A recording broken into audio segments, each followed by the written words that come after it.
inventou oração de madrugada. É uma doutrina? É uma exigência? Não, não é.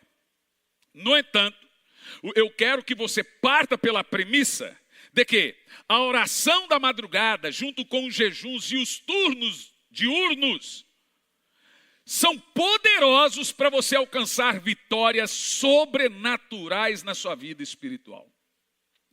Em um breve testemunho meu, já contei, como eu comecei a orar de madrugada.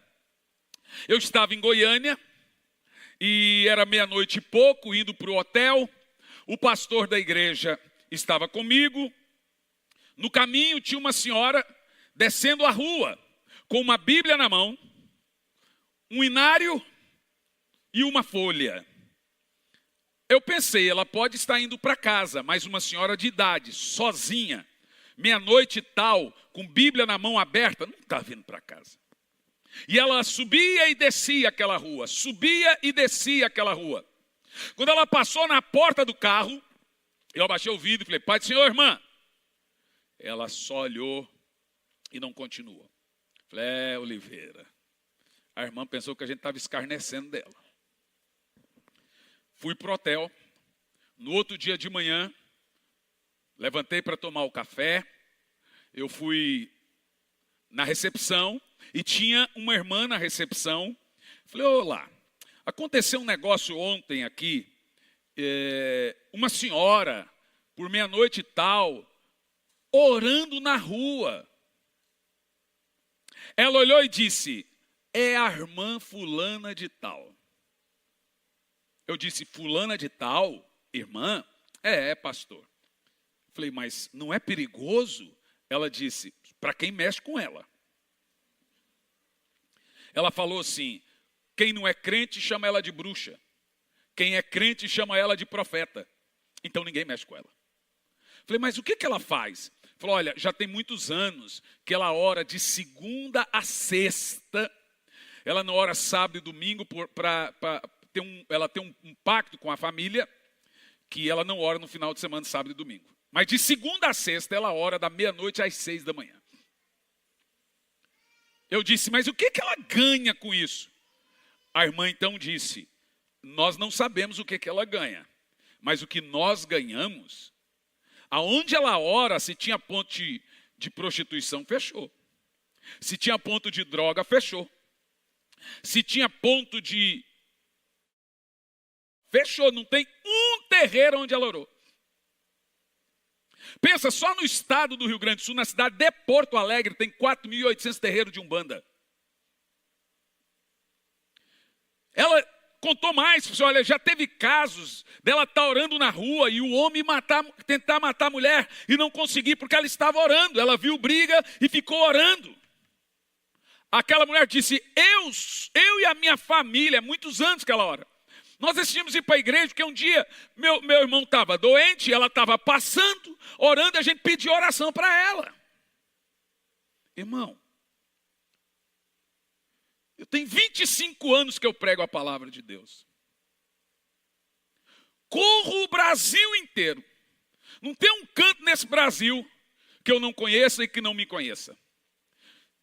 Se você pesquisar meu nome na internet, para a graça de Deus, eu, pastor Luciano, entre outros, você não vê ninguém falando da gente. A gente zela, a gente cuida, mas nesse dia, eu joguei a justiça própria do lado, voltei para o quarto, me achando um lixo. Eu comecei a perceber que não existe um avivamento, uma mudança numa família, numa casa, em que tenha abandonado a vida de oração. E que a maioria das pessoas, e veja, o pragmatismo veio para substituir a intimidade. O pragmatismo veio para substituir a sua vida com Deus.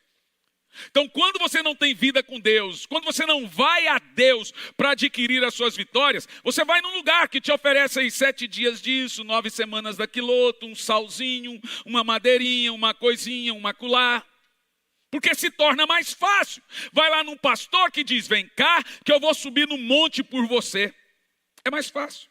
Por que eu vou na igreja nesse frio se o pastor vai no monte lá e leva meu nome? E antes da igreja brasileira entrar nesse pragmatismo, o que é pragmatismo? É você fazer o que dá certo em vez do que é certo. Você faz o que dá certo em vez de pensar no que é certo. E antes do Brasil entrar nesse pragmatismo, a igreja brasileira era de muita oração. É com muita tristeza que eu vejo essa intriga arada dentro da igreja Deus e Amor. Porque eu me lembro como irmão, eu nunca fui ex-nada na minha vida, nunca me desviei, nunca fumei, nunca me embriaguei, nunca usei droga, me casei virgem. Então eu sou de dentro da igreja e nunca fui de outro lugar. E eu percebi, na época minha de criança, você passava na frente de uma igreja Deus e Amor, o povo estava uma hora antes do culto de joelho, você, oh Deus, Senhor, oh Deus. Aí ia outro e pegava e dizia, Senhor, e o povo de joelho, ficava de joelho uma hora. É assim até hoje. Quem lembra disso? Então a igreja brasileira adotou os cultos de oração, agora falando das Assembleias de Deus, dos cultos de oração, e na Assembleia de Deus era círculo de oração, e nas batistas era culto de oração. Eram lotados. Lotados, eu vou te dizer, nós não chegamos a 85 milhões de crentes nessa nação por causa dessas igrejas que prometem o evangelho fácil, não. Nós chegamos até aqui por causa dessas reuniões de orações e dos irmãos e irmãs de oração. Infelizmente, acabaram com os cultos de oração, com as reuniões de oração. E aí agora o povo não vê mais tanta importância porque os próprios pastores não dão tanto valor. As igrejas não me convidam porque eu sou bonito, deveriam. Elas não me convidam porque eu sou inteligente. Nós temos aí mais de 2.000 alunos na nossa faculdade de teologia. Mas eles não me convidam por isso. Sabe por que as igrejas me convidam? Acabei de receber um telefonema, agora antes de vir para o culto, do pastor da primeira igreja batista do Brasil. A igreja tem mais de 100 anos. Primeira igreja batista do Brasil, que é em Salvador. Fala o nome do pastor, ele se chama Milton Ebenezer. Sabe o que ele falou? Hernani, nós queremos que você pregue batismo com o Espírito Santo. Você sabe o que é isso para uma igreja batista? Você sabe. Sabe por que eu sou convidado? Eu sou convidado porque, pela graça de Deus, eu tento ensinar as pessoas a chegarem até Deus sem intermediário. Sem ficar dependendo emocionalmente e espiritualmente de um pastor. Para elas entenderem que a vida de oração delas é o que protege. Pastores estão caindo, pastores estão escandalizando, mas quem ora não cai, meu irmão. O que vai te proteger da apostasia é sua vida de comunhão diária com o Espírito Santo, pelo amor de Deus.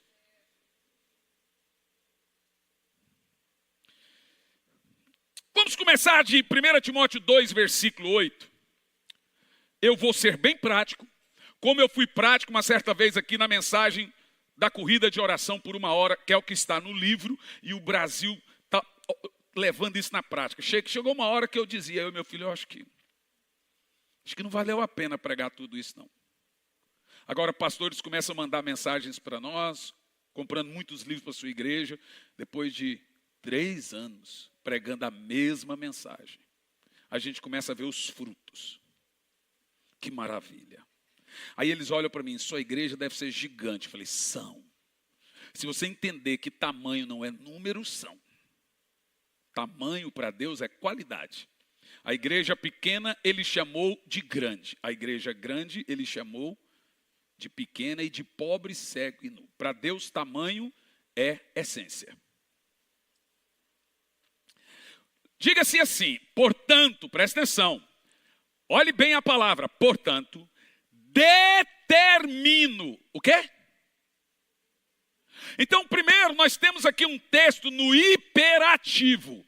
Não cumpri-lo é desobediência à palavra de Deus. O texto diz, determino que os homens orem em todos os lugares. Esse texto, seria ele suficiente a você? Ou você acha que a vida espiritual se resume aí numa igreja? Os Estados Unidos, a vida espiritual dos crentes lá é o seguinte: eles vão na igreja domingo, ou um domingo por mês, ou 2 por mês, e igreja para eles só tocam no assunto igreja na hora de ir para a igreja. Igreja para eles é secundário. Eles não pensam na igreja. Eles não ficam pensando na mensagem que ouviu. É uma coisa muito estranha, eles não têm afinidade. Então, 90% das igrejas norte-americanas não existe esse negócio de rede de casais, ministério de família. Tem isso não. Não tem esse negócio de ministério de jovens. O que vai ter ali é um kids na hora da reunião. Isso não existe na América. Eles não pensam no vínculo que vai ter com os irmãos. O que eu acho muito danoso. Por isso que estão caminhando por onde estão caminhando. O texto que nós temos aqui em questão é: ordeno que os homens orem. Eu quero que você diga isso 3 vezes.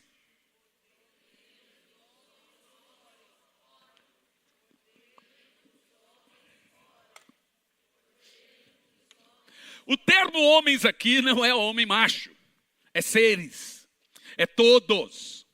Ordeno que todos orem, ordeno que os homens, homem e mulher, orem. Então preste atenção no que eu vou te dizer. Nós temos que entender a vida de oração como um governo da parte de Deus na minha vida. Orar é aceitar ser governado por Deus. Por exemplo, em qual área da sua vida que Deus lhe governa? Porque tem gente que Deus governa ele só nas questões espirituais. Deus não te governa na sua vida financeira. Porque se Deus governa você em tudo, você tem que orar sempre. Você sabe como Deus governa a sua igreja? Deus governa a igreja pela vida de oração. Deus governa um crente pela oração. Deus governa seus ministros pela oração. Então, uma igreja que não ora, não tem o governo de Deus. Um crente que não ora, não tem o governo de Deus. Um ministro do evangelho que não ora, não tem o governo de Deus. O apóstolo diz: você tem que orar, é uma ordem, está no imperativo, não tem escolha. Jesus também mandou orar sem cessar. Isso significa que nada é mais importante para Deus do que a oração ao lidar com o seu povo. Se Deus governa a igreja e o crente pela oração, o que é mais importante para Deus a lidar com você é a oração. Em outras palavras, fracasso na oração é fracasso em todas as áreas da minha vida. Se você fracassar na oração, você vai fracassar em tudo. Um crente que não ora não tem o governo de Deus. Um ministro do evangelho que não ora não tem o governo de Deus. Leonard Ravenhill tinha uma máxima muito agressiva. Ele dizia o seguinte: o crente que não ora está se desviando. Um ministro que não ora no mínimo 2 horas por dia está desviado. Eu disse para você que era uma máxima agressiva. Não sei se eu concordo com a segunda parte. Mas eu concordo com o fato de que um crente ou um pastor que não ora está no caminho do desvio. Quem não ora, ele é mais susceptível à apostasia. Quem não ora, ele é mais susceptível a ouvir a voz do diabo e seguir, porque ele está sem discernimento. Quem não ora é um prato cheio para lobos. Quem não ora, não tem discernimento, então ele faz coisas enganadas e pensa que estava fazendo por Deus. A oração, gente, é a nossa principal arma na batalha contra o diabo. Te explico por quê. É em oração que nós ativamos todas as armas da batalha. É em oração que você aciona o nome de Jesus. É em oração que você aciona o sangue de Jesus. É em oração que você aciona a fé para operar milagres. É em oração que movemos as mãos de Deus. Então, sem oração, nós estamos fritos nessa batalha. Você está desarmado sem oração. Alguém me pergunta: além de obedecer ao fato do que a Bíblia manda orar, Jesus não ensinou ninguém a pregar, não ensinou ninguém a expulsar demônio, não ensinou ninguém a curar enfermo, ele ensinou a orar. É grave, a situação é grave. Além de nós analisarmos as coisas dessa lógica, tem gente que pensa que o fato dele não orar é uma coisa trivial. Olha, deixa-me te explicar a gravidade da falta de oração na sua vida de uma forma bem prática. Deixar de orar é orar ao Deus errado. Vou repetir. Deixar de orar é oração. Porque a oração não é o que você fala. Oração é um coração que Deus vê. O próprio Jesus disse, vocês falam uma coisa com a boca e fazem outro com o coração. Com a boca diz uma coisa, no coração diz outra coisa. Então Deus olha o que está no seu. Então não adianta, veja bem. A atitude para Deus, a atuação, a atitude para Deus é o que importa. Foi o que eu falei da gratidão. Gratidão não é falar obrigado. Gratidão é devolver os favores. Não é sair por aí agradecendo. Em algum dia ou outro você devolver os favores. O nome disso é gratidão. Quando nós vamos entender diante de Deus o que é gratidão. O que é uma pessoa grata a Deus? Não é ela ficar dobrando e dizer, Senhor, muito obrigado. Não, ela devolver a Deus em quê? Em culto, em oração, em adoração. A Bíblia entende que uma pessoa é ingrata quando ela não ora. A Bíblia entende que uma pessoa é ingrata quando ela não devolve a Deus em adoração. Eu não estou bem hoje, por isso que eu adorei mal. Então sua adoração é condicionada, você está bem. Ah, mas todo dia eu vou até Deus e agradeço. Bacana, mas devolva a adoração, devolva o que Deus faz por você em culto, em louvores. Louvores da sua casa e adora ao Senhor. Está no carro, adore. Não é só falar obrigado, Senhor. Nós precisamos compreender que deixar de orar é orar ao Deus errado. Vou te explicar. Quando você não ora, você manda uma mensagem. Por exemplo, Charles Chaplin, vocês lembram de Chaplin? Chaplin era um evangelista convertido da Angelus Temple, da evangelista Aimee Semple McPherson. E ela ganhou Charles Chaplin para Jesus. Então ele cultuava e congregava na Angelus Temple. E Chaplin foi um péssimo ator, não foi, gente? Foi ou não foi? Então como é que você sabe que ele foi um bom ator? Era o cinema sem? Por isso que ele, e toda vez que vai falar de cinema, ele é o símbolo. É igual o Pelé para o futebol, Chaplin para o cinema. Porque ele falava muito mais calado do que falando. Por exemplo, você sabe qual é a sua linguagem corporal? Quando alguém está falando mal de alguém e você não quer se indispor com ela e ela para de falar na hora? Sabe não? Sabe o que a Bíblia manda fazer? A Bíblia ordena a você franger a testa, ficar calado e olhar para quem falou assim. Eu lembro um dia, estávamos à mesa e um pastor deitando falação de um amigo muito precioso nosso, que é o pastor. Eu calei na hora e franzi a testa assim. Ó.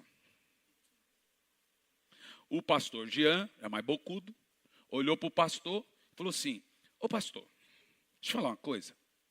O pastor é muito bom. É um dos melhores pregadores que eu conheço. E deitou elogio.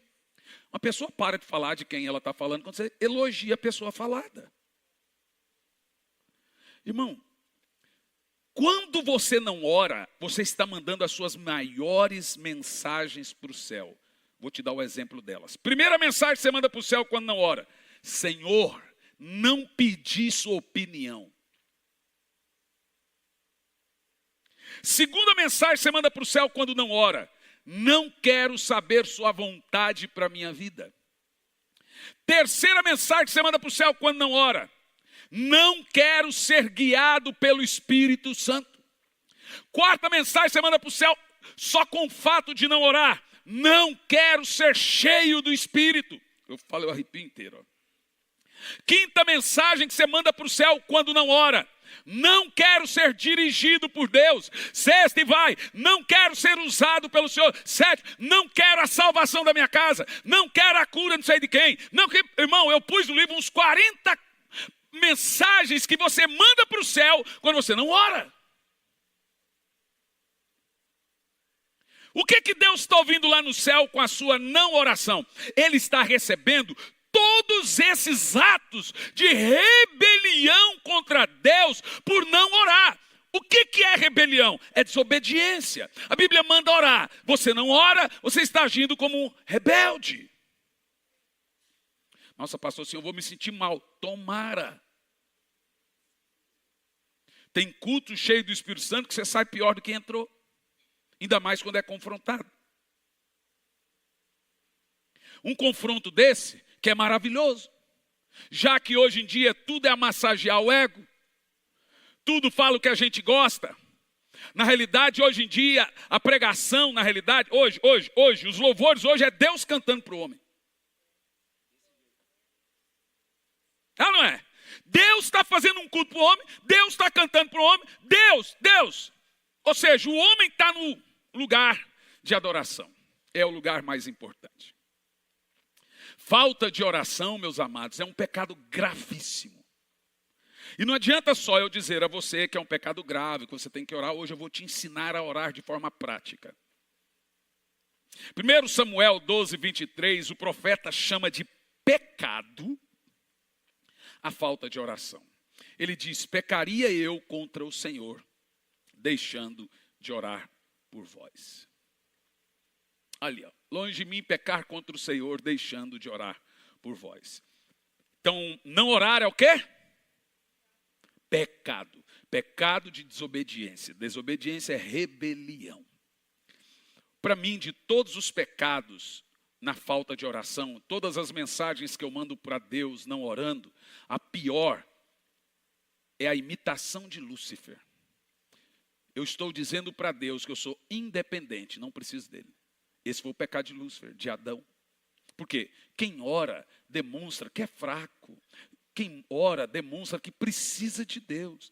Quem ora demonstra que sozinho ele está enrolado. Quem ora demonstra que ele ama ter comunhão com o Espírito Santo. E quem não ora, simplesmente está agindo com Deus de maneira triste, que é a do desprezo. Está desprezando o Senhor. Eu não tenho o perfil, gente, de tolerar desprezo. Mas eu aprendi a dar desprezo. E eu percebi que a pior coisa em uma pessoa é quando ela despreza você. Melhor brigar do que alguém te dar desprezo. Não é? A pior atitude. Imagina você dando desprezo a Deus. Por isso que a Bíblia diz que o Espírito Santo se fere, o Espírito Santo fica magoado, fica triste. E por isso que tem muitos irmãos que a vida dele não vai para frente. Esses dias uma pessoa aqui da igreja, acho que pediu se poderia visitar uma outra igreja. E depois uma outra. Eu falei, pode visitar o tanto de igreja que você quiser. E eu deixo, você quer visitar? Pode visitar. Aí ela voltou dizendo, pastor, que estranho o que eu ouvi numa certa igreja, numas 3 igrejas, o que eu ouço aqui. Lá, como eu disse, parece que é Deus que está cantando para o povo. Lá, é Deus que está trabalhando para o povo. Lá, não. E se você quer saber onde o Espírito Santo está atuando, é nesse conceito de palavra. Hoje já não ouvimos mais mensagens, por exemplo, de santidade. O que é santidade? O que é isso? Esqueci o que era. Não se ouve mais temor de Deus. Eles preferem agora fazer uma confissão de fé, jogar na internet, e a hora que você vai ler lá a confissão de fé, assim, agora pode beber. Aí quando você vai ler a confissão de fé, assim, casais de namorado podem fazer sexo contanto seja de maior. Você vai ler na confissão de fé, está lá um monte de baboseira. Em outras palavras, eles querem gente a qualquer custo.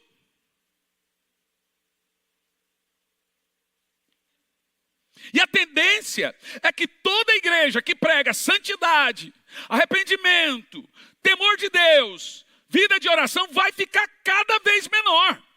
Infelizmente. Infelizmente. Vai em Vitória, no Espírito Santo. Você vai ver a igreja do reverendo Hernandes Dias Lopes. Não tem mais de 300 pessoas. E para mim é o maior pregador que tem no Brasil. Mas não tem mais 300 pessoas. Ninguém quer. Ninguém quer. Eu não estou bem, eu precisaria de uma mensagem hoje que levantasse. Será que você não está bem por falta de arrependimento? Será que você não está bem porque você magoou alguém? Será que você não está bem porque está tendo intriga entre os dois e o Espírito Santo sai e vocês têm que se acertar para o Espírito Santo voltar? Será que você não está bem porque fica amargurado? A Bíblia diz que uma das coisas que perde a graça de Deus é a amargura. Não deixe que nenhuma raiz de amargura brotando vos perturbe e dela você perca ali, e você não desfruta da graça de Deus. Vê? Boa parte de nossas crises internas é alguma desobediência a Deus, é alguma falta de oração, é brigar e não ir lá pedir perdão ou não perdoar. Mas quem que vai pregar isso? Bom mesmo é você vir na igreja, a gente vai dar uma de psiquiatra e de psicólogo e vai tratar você, suas emoções e falar tudo que é bom para você. Mas em nenhum momento vai chegar e dizer, meu filho, como é que está a sua vida de oração?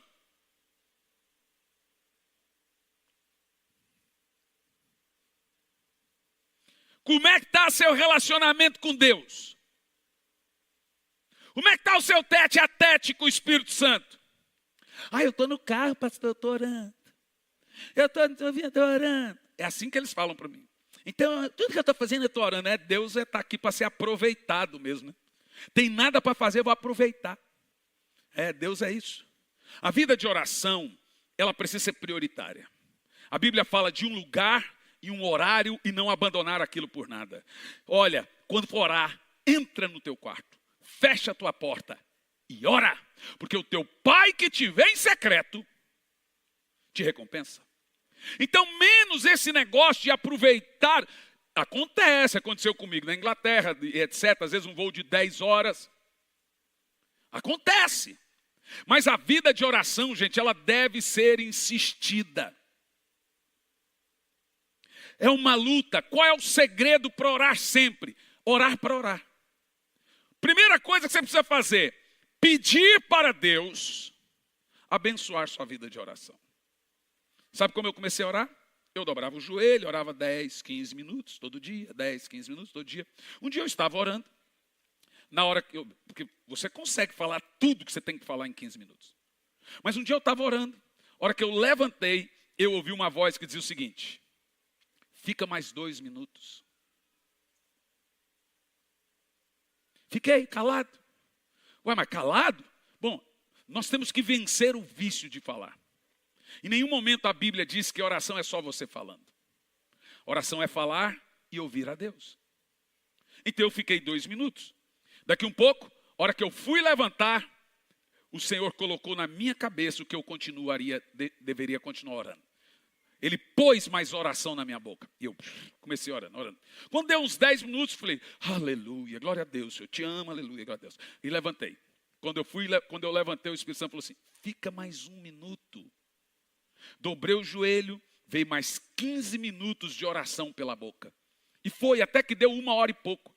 Irmão, a hora que deu 1 hora e pouco, eu olhei no relógio e falei assim, diabo, seu safadão, vagabundo, já saquei a sua. Quando você vai orar, o Espírito Santo põe palavras e o diabo tira. O Espírito Santo põe e o diabo tira. O Espírito Santo põe e o diabo tira. Por isso você consegue orar só 5 minutos. O diabo vem e tira. Primeiro, começa uma batalha pelo pensamento. Você pensa nisso.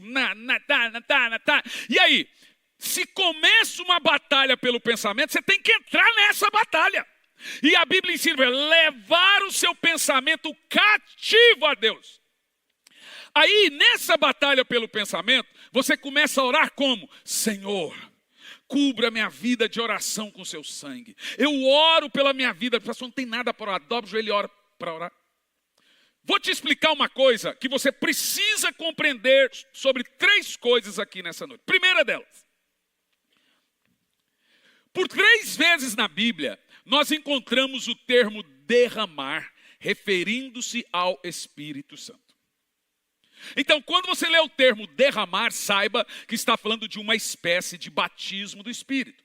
Por exemplo, Joel 2:28 está falando do batismo do Espírito Santo em Atos 2. E lá diz, nos últimos dias, derramarei do meu Espírito sobre toda a carne, que se cumpre em Atos 2. Então, a palavra derramar de Joel 2, ela está em mais 2 textos referindo-se a um profundo derramar do Espírito Santo. Por que eu estou dizendo isso? Primeira coisa, primeiro texto que nós temos referido ao Espírito Santo na palavra derramar é derramar do batismo com o Espírito Santo. Derramar do meu Espírito sobre toda a carne, ou o batismo de fogo, que se cumpre em Atos 2. O próprio Pedro diz: hoje se cumpriu o que foi profetizado o profeta Joel, que diz: nos últimos dias derramarei do meu Espírito sobre toda a carne. A segunda vez que a palavra derramar, referindo-se ao Espírito Santo, é demonstrada, presta atenção, não está no cronograma aí não, Tiago, mas é na carta de Paulo aos Romanos, no capítulo 5, versículo 5. Preste atenção nisso. Antes de colocar o texto, segura um pouco, Tiago. Não põe ainda não, deixa aí na agulha. Quem aqui ama a Deus? Levanta a mão quem ama a Deus. Eu quero ver quem ama a Deus. Diga: eu amo o Senhor. Ô gente, olha para mim, é lindo falar isso. Não é verdade? Mas deixa-me te explicar uma coisa. Se amar a Deus fosse uma coisa fácil, como falamos, não precisaria de um mandamento e uma maldição. A maldição, o apóstolo diz: quem não ama o Senhor, seja maldito.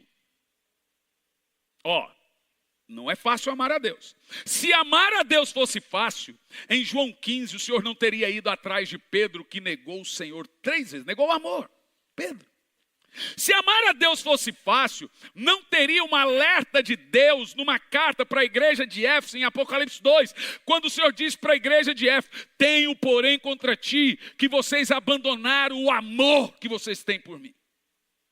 E ele vira para a igreja de Éfeso e diz: aconselho que procure e veja onde vocês caíram. Caíram o quê? Do amor. Esfriaram do quê? Do amor.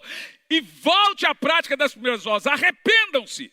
Ele não diz: querido, você esfriou. Não, ele diz que você tem que se arrepender. Uma menina disse ao pastor Luciano Subirá.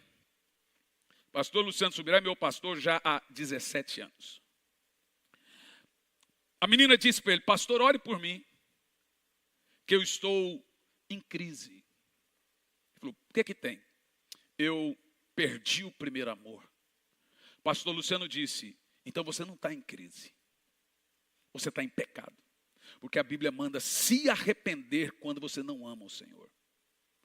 E pior, o texto diz: vai e veja aonde você caiu. Tem gente aqui que já foi de oração. Já foi servo de Deus de muita busca, de monte. Hoje não é nem sombra. É esse cair que a Bíblia fala. Não é nem sombra do que foi. Luciano olhou para ela e falou assim: a Bíblia manda você se arrepender. Então não é crise que você tem, é pecado. A Bíblia afirma que quem cai desse amor, o Senhor diz assim: volte, senão eu vou tirar o seu candelabro. O candelabro, de acordo com o Salmo 84, versículo 1, é aquelas 7 lâmpadas que está dentro do tabernáculo de Davi e de Moisés. E esse candelabro das 7 lâmpadas representa os 7 Espíritos de Deus, as 7 igrejas também, e ao todo o Espírito Santo. Sabe o que o Senhor está dizendo? Se você decair do amor, eu vou tirar o Espírito Santo do meio de vocês. Diga: misericórdia, Senhor. Diga mais alto. É grave ou não é? Aí você começa a perceber que está ficando cada vez mais difícil acionar o Espírito Santo. Não fica mais fácil quando você deixa de orar. Senão o Espírito Santo poderia falar: não, eu vou correr atrás dele. Não, fica mais difícil. A cada vez que você tinha uma vida de oração e perde, quer buscar de novo, vai ficando cada vez mais difícil. Olha para mim. Em Romanos 5, 8 e 5 ou 5 e 5? Não sei se é 5 e 5, não. Bom, o cansaço não me deu um golpe hoje. Presta atenção, gente. Quem não tem um bom relacionamento com o Espírito Santo, não vai conseguir amar a Deus. Olha o que diz o texto. E a confiança não nos decepciona. Leia em voz alta, por favor. Porque Deus derramou seu amor em nossos corações por meio do Espírito Santo que ele mesmo outorgou. Então temos ali a palavra derramou. O que você sente por Deus é um batismo do Espírito Santo na sua vida. E para você ter isso certinho, você tem que ter um profundo relacionamento com quem? Com o Espírito Santo. Porque o seu amor por Deus depende do Espírito Santo. Agora, o próximo texto é o mais cruel. Deixa-me te explicar uma coisa, estamos falando sobre oração. Por mais que você ore 10 horas por dia, 5, 3, 2, 1, você não vai saber orar. Sua oração não é o suficiente. E eu te explico. Em algum momento, nessas 10 horas, 5 horas, 2 horas, meia hora, a sua mente divaga. Ela pensa nos problemas, ela pensa no marido, ela pensa no filho, ela pensa em alguém, ela sai do foco. Porque nós somos homens, seres falhos. Por isso que a Bíblia Sagrada afirma que, por mais que sua vida de oração esteja funcionando, ela ainda não é perfeita. Quer ver? Romanos 8, versículo 26. Eu quero que você observe essa parte desse texto. Vamos ler? Olha só, gente, isso é muito importante você não esquecer. Do mesmo modo, o Espírito nos auxilia na nossa... Deixa congelado. Qual é a fraqueza mencionada por Paulo? Senhoras e senhores, a fraqueza mencionada por Paulo é a mesma fraqueza mencionada por Jesus. Você vai se lembrar que Jesus disse, vigiai e orai, para não cair em tentação, ok? E ele continua, na verdade, o espírito está sempre pronto e a carne é fraca. O que os crentes decidiram traduzir esse texto? Diz assim, ó, a carne é fraca, por isso que eu pequei. O texto não é sobre pecado, irmãos. O texto é sobre oração. Ele começa o início do texto falando de oração. Jesus diz assim, ó, vigiai e orai para não cair. O que Jesus está querendo dizer é, quem não ora, cai. Se você não caiu, você vai cair. É isso que Jesus está falando. Aí ele diz assim, ó, na verdade o espírito está sempre pronto para orar. Ai, quero orar, o espírito está pronto. E a carne é fraca para orar. O apóstolo Paulo pegou essa palavra fraqueza e trouxe para Romanos, e ele usa o termo, nossa fraqueza. Mas o próprio texto explica qual é a fraqueza. De onde vêm nossas fraquezas? Todas elas, olha lá, porque não sabemos como orar. Leia desde o início e vai até a parte, pois não sabemos como orar. Leia e mentalize esse texto, vai lá. Ó, só 2 orando, vocês estão com tiriça, gente? Vai lá.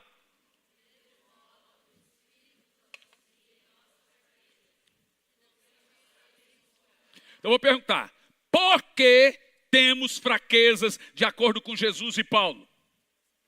Porque não sabemos como orar. Irmão, eu já orei 12 horas sem parar. Já orei 48 horas sem parar. Não fui eu que contei isso não, foi minha esposa. Só ia no banheiro e só ia comer alguma coisa e voltava, sem parar. E mesmo assim a Bíblia diz que eu não sei orar.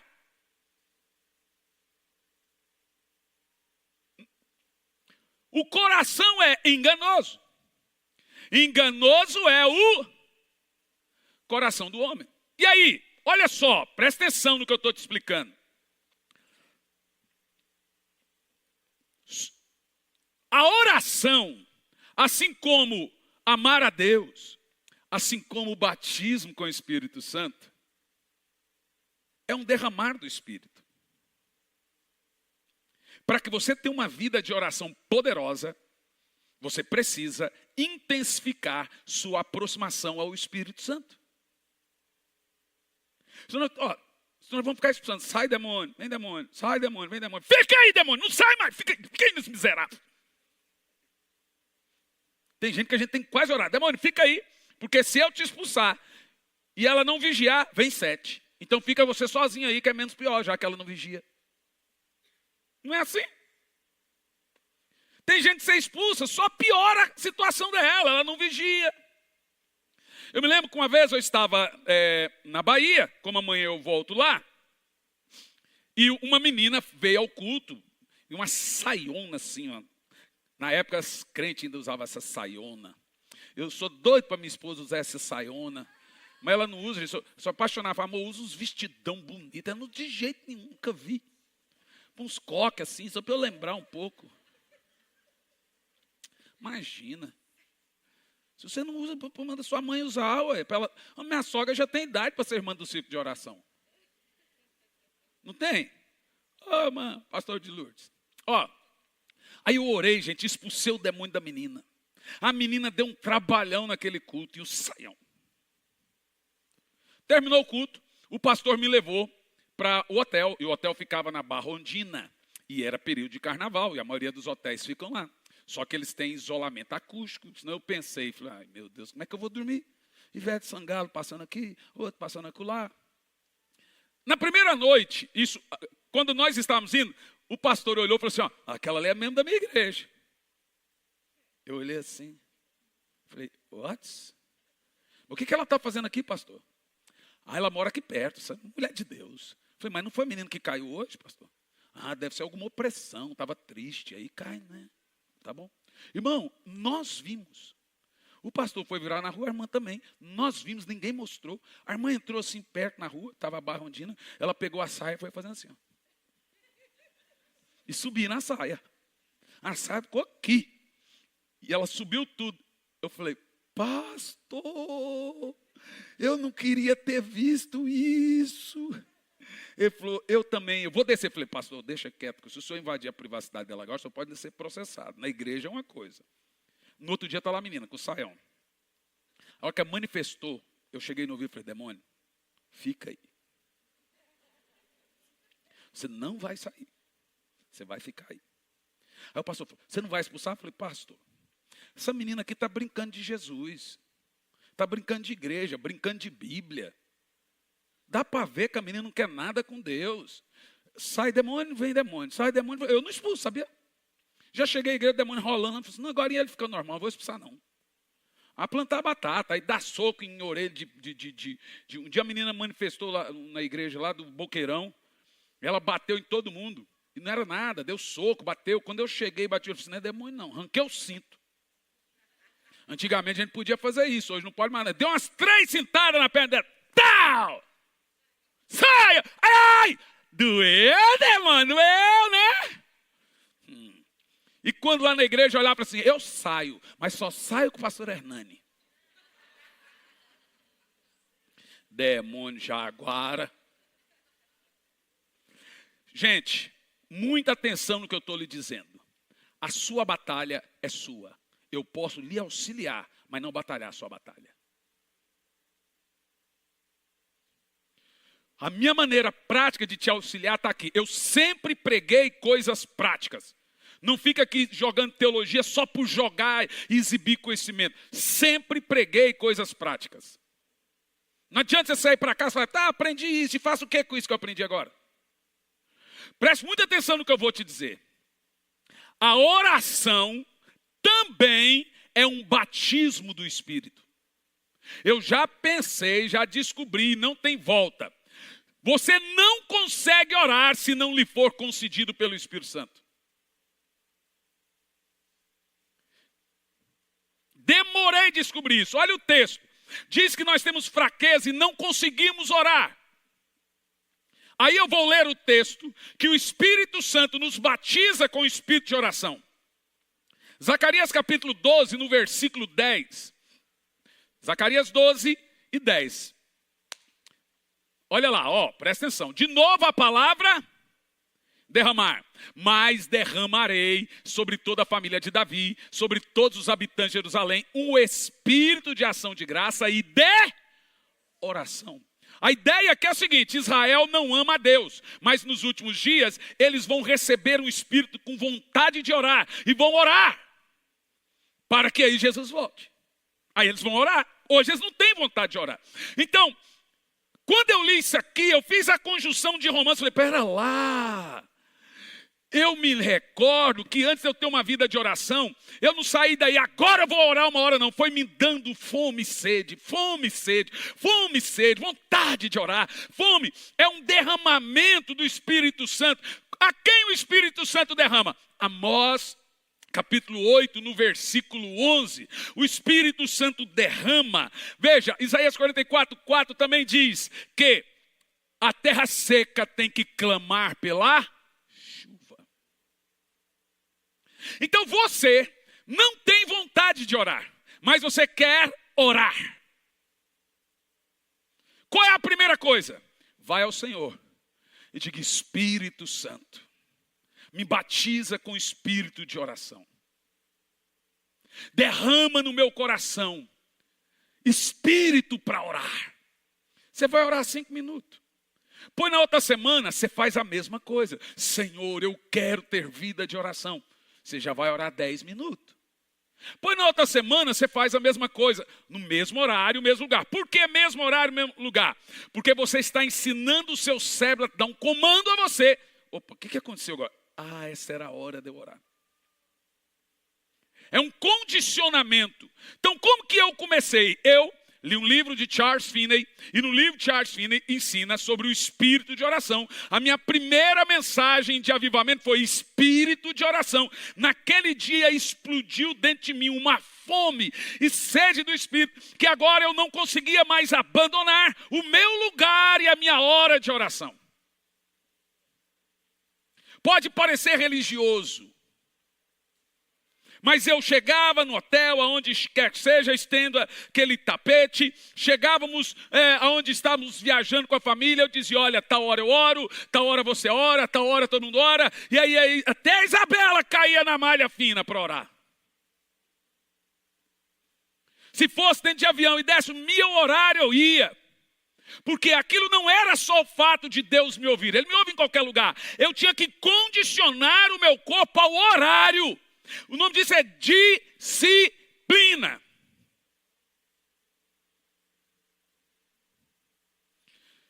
Quem quer que o Espírito Santo derrame sobre você um espírito de ação de graça e oração? Mas quem quer ir? Levanta a mão. Presta atenção no que eu vou te dizer agora. Vou dar o tiro e continuo depois. Pastor, então fale para nós dos turnos. Qual é o melhor horário para orar? Deixa eu te falar uma coisa. É sabido que todo judeu ora 3 vezes por dia. E você já se perguntou quais são os horários? Os horários são 9 da manhã, meio-dia e 15.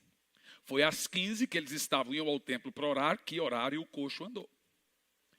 E esse turnos diários, de dia, diurnos na realidade, né? Os turnos diurnos. Então, quem orava diurnamente? Os comuns. Os profetas não podiam orar diurnamente. Os servos cheios de Deus não podiam orar diurnamente. Por quê? Porque eles não iam para Deus só para falar. Eles iam para... Então veja, você precisa ter na sua cabeça o seguinte: quando você quiser consultar a Deus, é outro horário. E te explico. Você pode escolher a hora que você vai falar com Deus. Como é que fala com Deus? Do jeito que você fala comigo. Se você ainda não consegue falar 1 hora, comece por 5 minutos. Nós temos uma cachorrinha em casa. E a gente ama igual um cachorro. Quer dizer, eu não, eu igual cachorro não, eu amo ela como um cachorro. Mas tem gente que trata o bichinho como humano, não gosta de cachorro. Se gostasse de cachorro, tratava um cachorrinho bem, mas está tratando como humano, gosta de humano. O efeito é o contrário, tá? Psicologicamente falando, é essa a resposta que se dá. Quem trata cachorro como humano, ele tem ferida na alma dele. É o cachorro, é imagem e semelhança do marido, é imagem e semelhança do filho, imagem e semelhança de alguém. Então, trata como um bichinho e ame pra chuchu. A gente ama pra chuchu. E o dia inteiro ela fica pedindo colo, ela vem, pula no colo da gente, quer saber de colo, toda hora. E a gente pega no colo, faz um carinho, porque a hora que você vem, você fica com dó. Ela está pedindo carinho, você faz um carinho. Você imagina, a gente permite o acesso desse bichinho o dia inteiro a nós. E não permite o acesso do Espírito Santo a nós. Você acha que o Espírito Santo não está o dia inteiro tentando se comunicar com você, meu irmão? É terrível. Hoje eu estava vendo aquela bichinha ali, pulando para cá, para lá. E você faz carinho. Você fala assim, gente, o Espírito Santo está me chamando, quer ter acesso a mim. É grave. Eu penso que é. Quem pensa que é grave? Quem é o seu Senhor? Jesus. Ele quer ter acesso a você. Então escuta isso para não esquecer mais. Você pode escolher a hora do dia para orar, que você vai falar com Deus. Eu sugeriria 3 horários. Escolha, vai no banheiro do trabalho, faça igual o judeu, vai lá, 9, meio-dia e 15, vai lá. Você pode escolher a hora de falar com Deus. Você não pode escolher a hora que Ele vai falar com você. Porque a hora que você vai falar com Deus, você escolhe. A hora que Deus vai falar com você, Ele escolhe. E qual é a hora que Deus priorizou falar com os servos, todos os servos dele? Agora, por que Deus quer falar comigo? Quem gostaria de ouvir a voz de Deus todo dia? Você pergunta, por que Deus quer falar comigo? Ué, irmão, Ele é seu pastor, Ele é seu Senhor, Ele quer te guiar, Ele quer te dar conselhos, te dar sabedoria em certas situações. É Deus. Por que Deus quer falar comigo? Você gostaria de ouvir a Deus? Então vamos ver. Começando por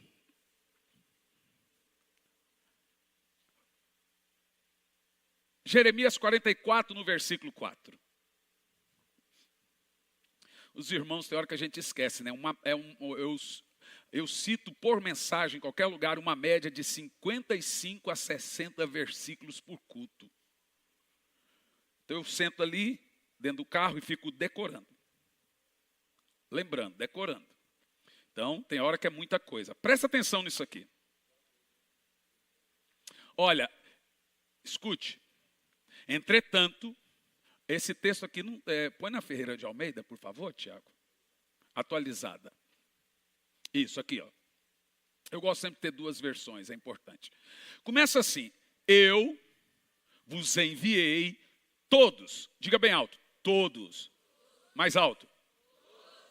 Então vamos lá. Dentro do português experimental nós temos uma preposição aqui, que é a todos. Isso significa o quê? Deus não falou em outro período. Foi todos. Se é servo profeta, Deus falou com ele só um período. Qualquer. Vamos ver aqui. Ó. Eu vos enviei todos os meus servos, os profetas, madrugando. Então pensa o seguinte. Deus nunca falou com um profeta em outro horário.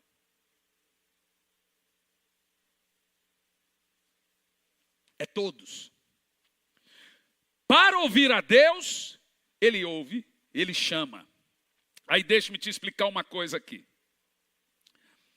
Jó capítulo 8, versos 5 e 6, nos fala dos primeiros benefícios de orar de madrugada. Mas se tu, de madrugada buscardes a Deus, e ao Todo-Poderoso pedirdes misericórdia, continua. Se fores puro e reto, certamente logo despertará por ti. Está dizendo, olha, Deus, veja bem, olha como é que diz o texto. Se tu de madrugada buscardes a Deus. E continua. E restaurará a morada da tua justiça. Todos os textos aqui da oração de madrugada estão incluídos. Não é carro, não é bênção, não é cura. É o seu favor espiritual, olha lá, reto e puro, e restaurará o seu altar, o altar da justiça. Você percebe que a madrugada foi feita para ver Deus, sonhar, ter visões, ser santificado, buscar ao Senhor, ver o agir de Deus. Ver Deus tocar em você, sentir a mão dele no seu ombro. Vamos ler de novo. Volta. Eu quero que você leia o texto inteiro com voz alta. Vai lá. Se tu de madrugada buscares a Deus e ao Todo-Poderoso pedirdes misericórdia. Continua. Se fores puro e reto, certamente logo despertará por ti e restaurará a morada da tua justiça. Não, gente, vamos aplaudir, esse texto é muito poderoso. Louvado o nome do Senhor por isso. Vamos ver o segredo de orar pela madrugada. Quem inventou isso? Porque alguém disse, olha, mas você não pode fazer uma doutrina. Infelizmente, para alguns está feita. Como é que você faz uma doutrina bíblica? Quando você encontrar 2 ou 3 textos ordenando isso. Provérbios 8 e 17. Primeiro, o livro de Jó diz que se você está enfrentando uma escassez espiritual, que hora que você vence essa escassez? Na madrugada. Não é verdade? Na madrugada. Olha o que diz o texto. Leia, vai lá. Eu amo os que me amam e os que cedo me buscarem, me acharão. Vocês sabem que esse texto também é traduzido por os que de madrugada me buscam, de madrugada me encontram. Salmo 88, 13 diz, olhe lá. Salmo 88, 13. Eu, porém, Senhor, tenho clamado a ti, e de madrugada, a palavra esperar ali é o seguinte, Davi foi para a madrugada em silêncio, esperando Deus falar com ele.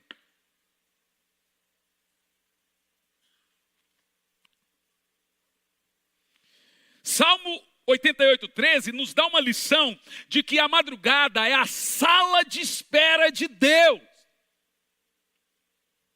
Isso que Davi disse, eu clamo a ti e de madrugada espera a minha oração. Aleluia!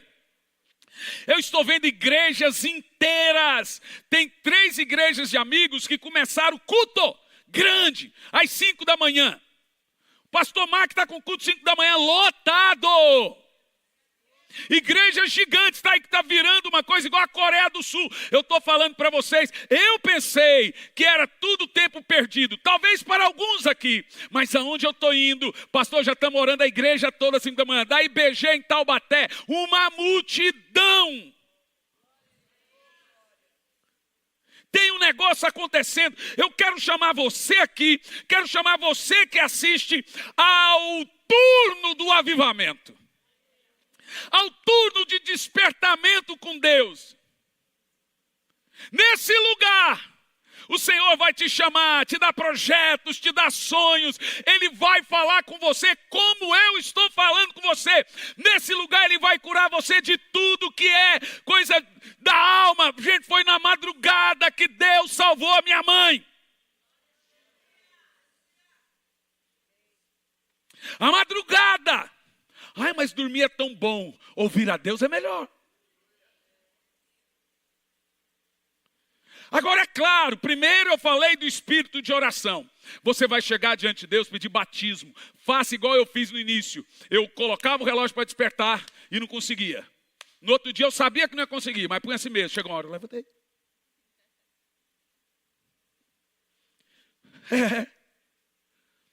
Eu vejo muitas coisas acontecendo em muitos corações aqui. Irmãos, eu preciso parar por aqui. Eu posso continuar, mas já são 10 horas. Eu vou continuar. Estou terminando sim. Êxodo 24 e 4, presta atenção, esse texto. Deixa-me te explicar uma coisa.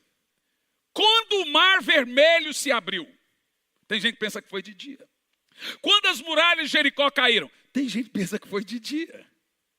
Porque deixa-me te explicar aqui, ó. Leia lá, vamos lá. Moisés escreveu as palavras do Senhor e levantou-se pela manhã de madrugada e edificou um altar ao pé do monte.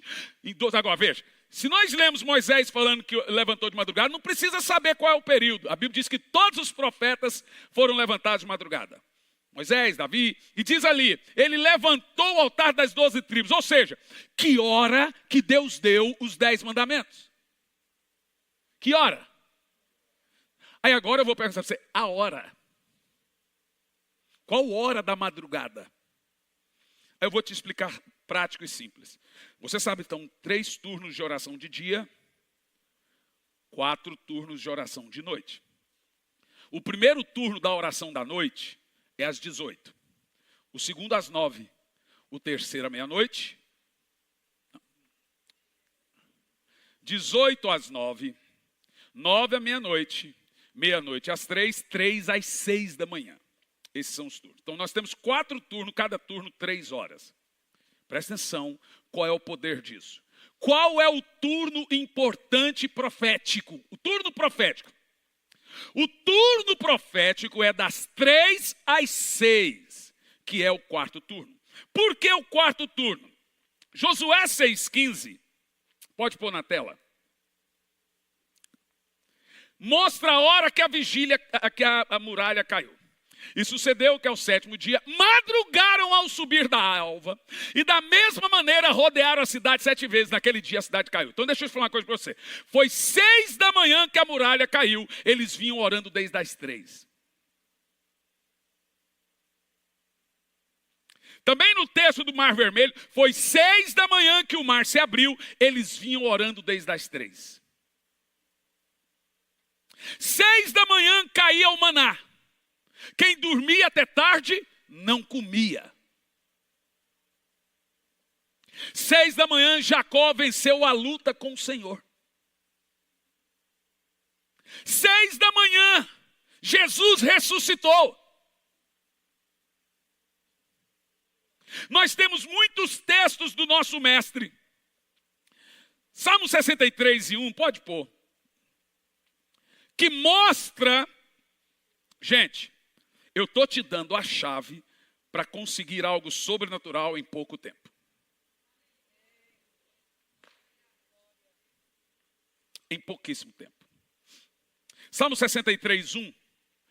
Ó Deus, tu és o meu Deus, de madrugada te buscarei. Davi era um homem da madrugada, orava de madrugada. Mas ele não era um homem da madrugada, ele não ficava na Netflix de madrugada. Ele não ficava jogando de madrugada. Ele não ficava assistindo série ou filme de madrugada.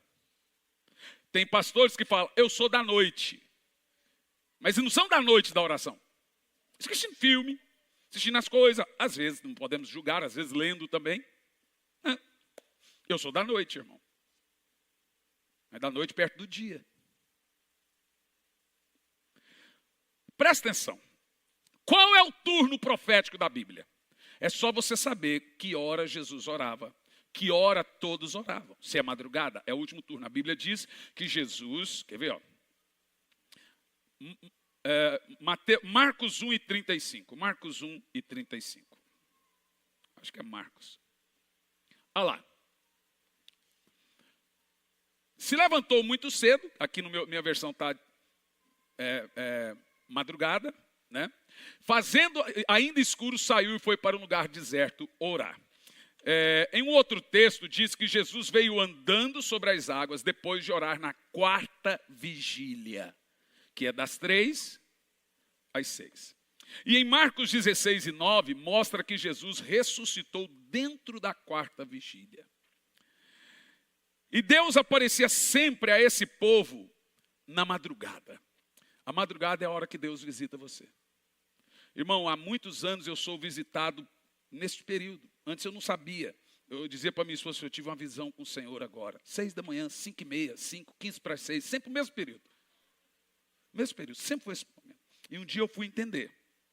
Em Êxodo 14:24, Jean, vem aqui para aparecer que está terminando. Diz assim, presta atenção, gente. Presta atenção na palavra vigília. Quando você lê a palavra vigília, está falando dos 4 turnos, ok? Então, e aconteceu o quê? Na vigília daquela manhã, se é daquela manhã, é de 3 às 6. O Senhor, na coluna de fogo e da nuvem, viu o campo dos egípcios, alvoroçou o campo dos egípcios. Olha que tremendo. Jesus apareceu numa coluna de fogo na 4ª vigília. Quem está doidinho para orar aí? Quem está cheio de vontade para orar aí? Quem quer ser visitado pelo Senhor? E nos outros versos, mostra aqui, no verso...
no verso 27 do capítulo 14, verso 27, põe no 27. Então Moisés estendeu a mão sobre o mar e o mar abriu. Você sabe o que você acabou de ler? Na quarta vigília, Deus deu os mandamentos a Moisés. Na quarta vigília, das 3 às 6, Deus mandou Moisés colocar o povo em buscar a Deus. Às 6 da manhã, o mar se abriu. Ó, irmão, eu estou todo arrepiado. Sabe, eu vejo que isso é uma grande verdade. Mas eu vou continuar isso no próximo culto. Porque eu vou te ensinar depois a única oração que Deus disse que você orou certo. Só tem uma oração que eu posso fazer que Deus disse que você orou certo. Acima de tudo, eu quero que você fique em pé.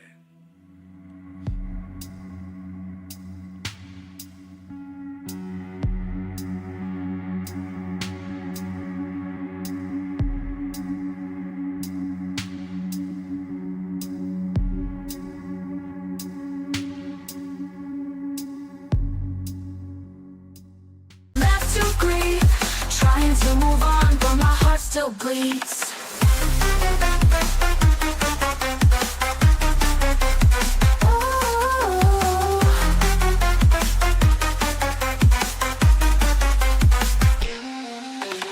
Lost in the shadows were your name. Wishing I could turn back time to the love we sustained, but now you're gone and I'm left to decay. A fragile heart that's lost its way. Oh, my heart is aching like a heavy stone, longing for your touch, but you're gone back home. In this dark of night, I'm left to grieve, trying to move on, but my heart still bleeds. Maybe someday I'll learn to love again, but for now I'm trapped in this heartbreaking pain. Maybe someday I'll find my way back to the light, but until then I'll hold on to the memories of our night. Oh, my heart